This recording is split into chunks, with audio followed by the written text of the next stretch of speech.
స్వామివారి పక్కన మీరున్నారు, అమ్మవారి పక్కన మీరున్నారు. కాబట్టి స్వామివారికి మరి కన్యాదానము గాని కాళ్ళు కడగడం గాని ఎవరు చేస్తారు? కళ్యాణంలో ఎవరు చేస్తారమ్మా? మీరే అమ్మవారి సైడ్ ఆడపిల్ల వారి చేస్తారు. మీరు అమ్మవారి సైడే, మీరు ధనలక్ష్మి అమ్మమాత సైడే మీరు ఉండాలి. ధన్వంతరి స్వామి వారి పక్కన మీరు ఉండాలి.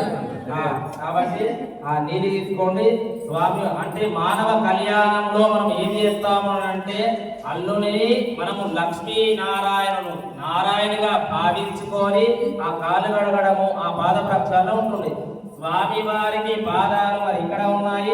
ఆ షడాలే స్వామి వారి యొక్క పాదాలు. ఆ పాదాలు మనకు ఎప్పుడైనా కానీ మన శిరస్సు పైన పెడుతూ ఉంటారు కాబట్టి ఆ పాదకలు అత్యంతమైన పవిత్రమైనవి కాబట్టి ఆ షడారికి మనం పాద ప్రక్షాళన చేయడం ఉంటుంది. కావున మీరు నిదానంగా పోస్తూ ఉండండి.